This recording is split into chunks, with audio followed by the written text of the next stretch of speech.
আসসালামু আলাইকুম রহমতুল্লাহ। কুমিল্লার কৃষি মেলায় স্বাগতম আপনাদের।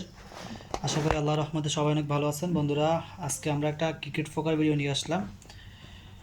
আপনারা অনেকে আমাকে জিজ্ঞেস করছেন যে ক্রিকেট পোকাকে আপনারা মূলত কী খেতে দেন।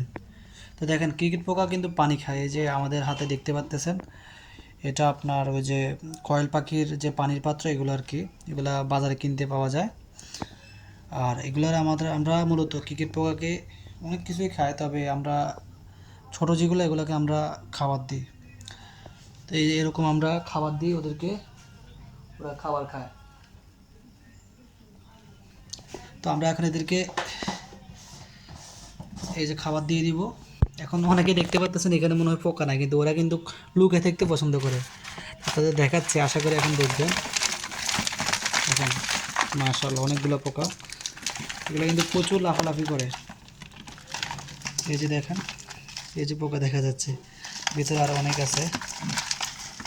এই যে দেখেন, এই যে পোকা, এই যে দেখেন, ওরা কিন্তু লুকিয়ে থাকতে পছন্দ করে। ওদের একটা নেচারে হলো ওরা লুকিয়ে থাকতে পছন্দ করে। এগুলো কিন্তু আমাদের আজকে বয়সে যে লার্ভা পোকাগুলো আছে, মানে ওদের বয়স এখন বর্তমান 2 মাস চলতেছে। তো ওরা আশা করি 15 থেকে 20 দিনের ভিতরে ওরা ডিম দেওয়া শুরু করবে, এবং যখন এই ডিম দিবে তখন আপনাদের ইনশাল্লাহ দেখাবো। প্রত্যেকটা ভিডিও ইনশাল্লাহ থাকবে। আগেও আমার ভিডিও চ্যানেলে দেওয়া আছে, আপনারা চাইলে দেখে আসতে পারেন। এই যে দেখেন, আমরা এইভাবে ছিটাই দিব। ওরা কিন্তু প্রচুর পরিমাণে ফিড খায়। আমরা এইভাবে ছিটাই দিব, জাস্ট এতটুকুই। এই যে আমাদের এগুলো হলো যে আমাদের লার্ভা। আমাদের অলরেডি ওরা পোকা হইতে শুরু করছে। ওরা কিন্তু প্রচুর লাফালাফি করে।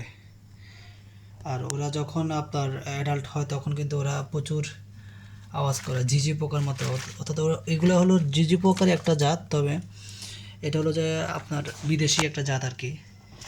তো এটা মূলত আপনার বিদেশে এগুলো চাষ করা হয়। এই যে ক্রিকেট পোকা, এই যে প্রচুর লড়া, ওরা কিন্তু প্রচুর আপনার করে,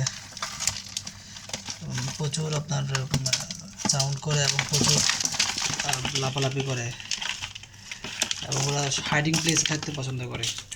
তো আশা করি আজকে ভিডিওটা ভালো লাগছে। আপনাদের যে বিষয়টা জানার দরকার ছিল আমরা অবশ্যই জানাইছি। আপনারা সবাই আমাদের পাশে থাকবেন। আসসালামু আলাইকুম।